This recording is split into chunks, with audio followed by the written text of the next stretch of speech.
Nemo avait craint que le sentier des arbres noircis ne soit difficile à trouver et à suivre. Par chance, ses longues observations dans la chambre de la vigie avaient beaucoup amélioré ses capacités d'attention et d'orientation. Chaque nouvel arbre marqué d'une trace noire était un repère, aussi visible que s'il avait été laissé sur le chemin à son intention. À chaque arbre, il trouvait le suivant et s'enfonçait de plus en plus profondément, de plus en plus silencieusement. La nuit avait fini par tomber. La lune, haut dans le ciel, lui offrait un éclairage sommaire, mais il était habitué à s'en contenter. Pourtant, plus il s'enfonçait, plus la lumière lui semblait obstruée. Les arbres, bien que rachitiques, étaient plantés de manière de plus en plus serrée, de plus en plus dense. À chaque pas, un poids supplémentaire semblait s'ajouter à ses épaules. Il était résolu. Bientôt, chaque arbre noirci lui en indiquait 2 autres, puis 3. Il approchait. Au loin, l'obscurité était perturbée, non plus par la lueur blanche de la lune, mais par des taches écarlates, incandescentes. L'odeur du bois brûlé était de plus en plus vive, de plus en plus impossible à ignorer. Le vent ne soufflait plus. Le bruit ambiant s'en était allé, remplacé par un bourdonnement lointain, composé de multiples sifflements agités et suraigus. La lune n'avait plus aucun droit là où il se trouvait, masqué par d'innombrables branches enchevêtrées, noircies, brûlées. Il était seul. Quoique, à bien y réfléchir... Te voilà, je me doutais que tu reviendrais. La jument ne répondit pas. Elle s'était glissée sans bruit dans la trame de sa réalité comme un courant d'air, et marchait à présent au pas, à ses côtés, sans plier le moindre brin d'herbe, ni briser la moindre brindille. C'est ça que tu appelais venir volontairement, pas vrai? C'est ça que tu attendais. Je me rends volontairement. Quand le moment sera venu, tu te changeras en squelette à nouveau, tu me mettras un coup de faux et nous partirons ensemble. Comme des amis. C'était ça ta formule, non? La jument resta silencieuse. Elle poursuivit son chemin au trot, dans une parallèle parfaite avec les pas du jeune homme. S'il n'avait pas senti son odeur sèche et chaude, il n'aurait pu s'empêcher de la toucher pour vérifier qu'elle était bien là. C'est injuste, non? M'en retrouver là après tous ces efforts. C'est injuste mais délicieusement ironique quand on y pense. Je me suis piégé tout seul, et c'est toi qui vas ramasser la récompense. C'est presque drôle quand on y pense.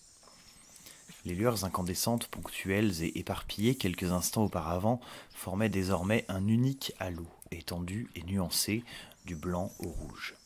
L'odeur de feu de bois, plus présente que jamais, lui apparut tout à coup comme un unique élément familier dans un océan d'inconnus. J'ai peur. Tu es contente? Je le reconnais, j'ai peur. Mais moins que ce que j'imaginais. Je me rends compte de la différence entre subir des événements désagréables et les vivre en faisant ce qui doit être fait. Alors j'ai peur, mais c'est supportable. J'espère que ça ne gâche pas trop ton plaisir. Les sifflements s'intensifiaient à mesure que Nemo approchait. Il en décernait désormais des nuances. Plusieurs voix, plusieurs tons, plusieurs émotions contradictoires. Comment avait-il pu croire, même l'espace d'un instant, aveuglé par une folie passagère, qu'il s'en prenait à des monstres, dénués de conscience et contingents par rapport à son objectif supérieur? Il avait maudit sa propre faiblesse, craint le découragement, pour finalement échouer par orgueil. La jument avait disparu, chassée par la lumière ou le bruit, mais il la sentait encore toute proche, aux aguets. Quelle ironie, chuchota-t-il à la nuit.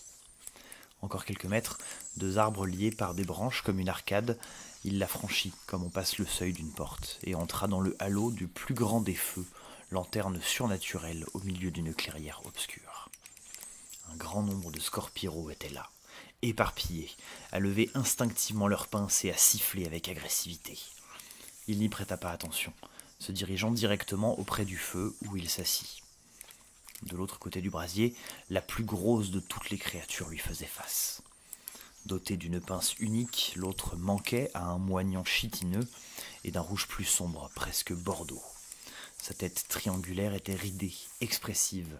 Sa queue perdue dans l'obscurité, sans le moindre signe de menace, elle l'attendait. « Hé, bas les pinces, j'ai dit qu'il viendrait et il est venu. Ton courage t'honore, petit homme. Sois le bienvenu. Je suis Téna, la matriarche.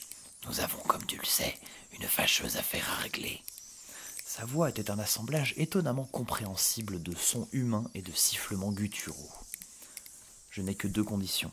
Faites cela vite, je vous prie, et ne vous en prenez pas ensuite à mes amis. »« Paix, petit homme. Avant cela, j'ai quelque chose à te montrer.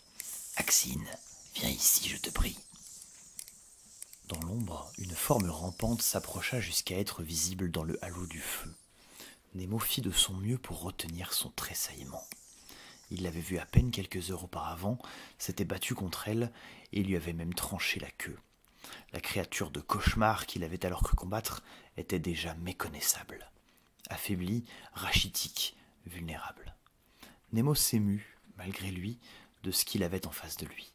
Un être amaigri, claudiquant, mourant, et qui vraisemblablement avait un nom. « Accusé Nemo, levez-vous. » Comment les choses avaient-elles pu tourner si vite ? Téna, la matriarche, avait fait venir plusieurs de ses congénères autour du feu. Une douzaine de scorpiros étaient alignés sur le côté, l'un d'entre eux s'était positionné un peu en retrait, en prenant un air important. Un autre s'était installé sur un pupitre de fortune, avec plusieurs grands panneaux de bois qu'il gravait de sa pince pour prendre des notes. Axine était assise dans l'ombre de Téna, face à Nemo, de l'autre côté du feu. Un simulacre de procès. « En date de ce 18 août, vous vous êtes rendu coupable d'agression à main armée à l'encontre d'Axine, ici présente. Niez-vous la dite agression ? » ?»« Non, Agression mortelle, en fin de compte, puisque vous lui avez tranché la queue. Avez-vous agressé la victime dans le but ou en prenant en compte l'éventualité de lui donner la mort ? » ?»« Non, enfin oui, mais On m'a signalé que l'arme du crime pourrait potentiellement être considérée comme une complice dotée de conscience. Avez-vous apporté avec vous la dite arme ? » ?»« Non, Tranche-Flamme n'a rien fait d'autre qu'obéir à mes ordres, » bégaya Nemo en essayant de paraître convaincant. « En conscience, donc ? » ?»« Non, enfin oui, mais je la maniais avec mes bras, elle ne pouvait s'interposer, » mentit-il en mimant des coups d'épée. « L'accusé a-t-il choisi un avocat pour le représenter ? Dans le cas contraire, il pourra choisir de se défendre tout seul ou demander à la cour de lui en commettre un d'office. » »« Je n'ai pas de... Je serai son avocate, » coupa une voix sans réplique. Nemo se retourna en sursaut. La jument était de retour et avançait jusqu'au cercle matérialisé par le halo du feu d'un pas décidé. Tout en s'approchant, elle prit tour à tour plusieurs formes, dont celle d'un grand scorpiro noir comme la nuit, et se stabilisa finalement en femme, à la peau pâle et aux cheveux noirs. Nemo eut un hoquet de surprise, mais ce n'était rien en comparaison de l'assemblée des scorpiros, qui réagit comme un seul être, en s'inclinant respectueusement. « Madame la Mort, nous n'en savions rien. Soyez la bienvenue. Vous êtes évidemment ici chez vous. » Le ton de Téna, froid mais respectueux vis-à-vis de Nemo, s'était mué en une infinie révérence. « Je serai son avocate. Poursuivez donc, honorable matriarche. » La scorpiro géante reprit sa contenance comme elle put afin d'enchaîner. « Seigneur Scorproc, que requérez-vous ? » ?»« La mort, » dit la créature qui se donnait un air important. « Je vous demande pardon, » répondit la mort non sans malice. Malgré la gravité de la situation, Nemo ne put s'empêcher de pouffer discrètement. « La mort, madame la mort, » répéta-t-il avec une certaine hésitation. « La mort, » dit la mort. « Eh bien me voilà, que requérez-vous donc ?» Voyant la direction ubuesque que prenaient les choses, la matriarche décida de les reprendre en main.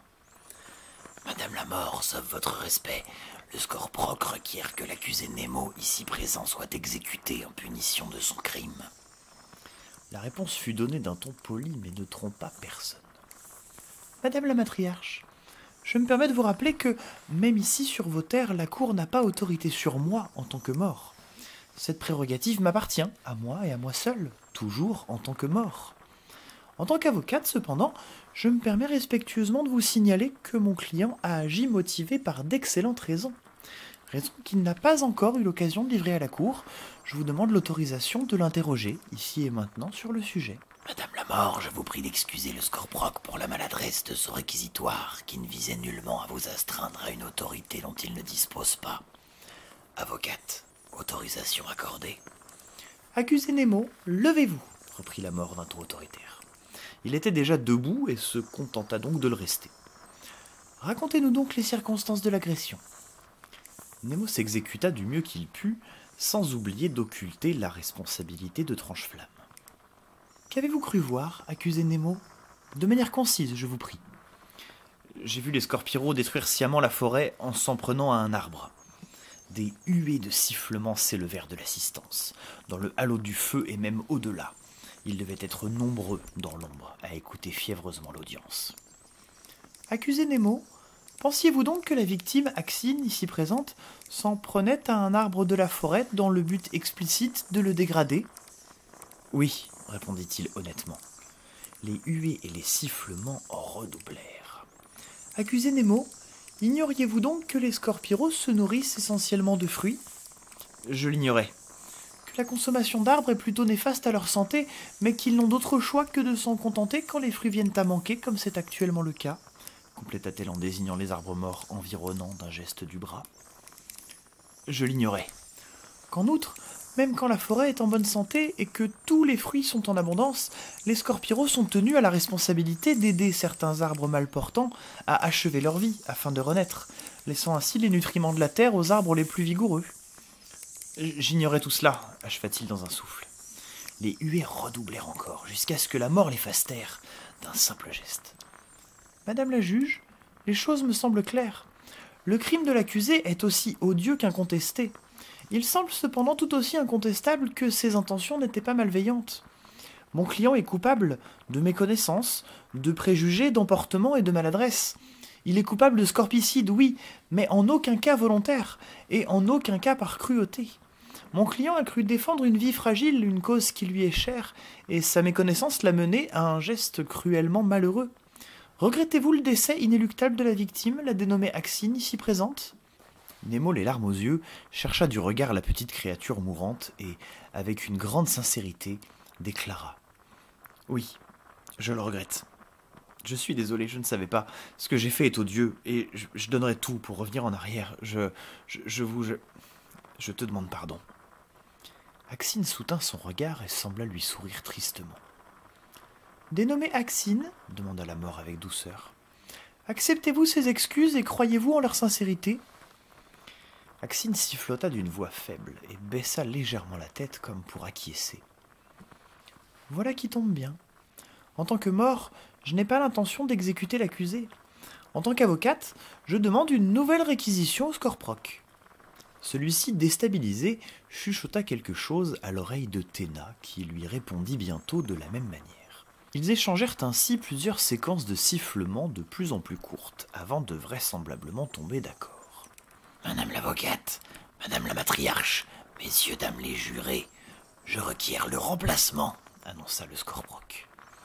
L'annonce fut suivie d'un silence, puis d'un bourdonnement indistinct de sifflements plutôt approbateurs. La juge Téna demanda aux jurés de voter à pince levée pour la sentence de remplacement. Ils dirent oui à l'unanimité. La mort affichait un sourire satisfait. « Je vous remercie. » Elle se changea alors en chouette, celle que Nemo avait espéré revoir et remercier au village. Avant qu'il n'ait eu le temps de réagir, elle lui mordilla affectueusement l'oreille et s'envola dans la nuit. Nemo resta seul, au milieu des scorpiros, et sans la moindre idée de ce en quoi consistait le remplacement.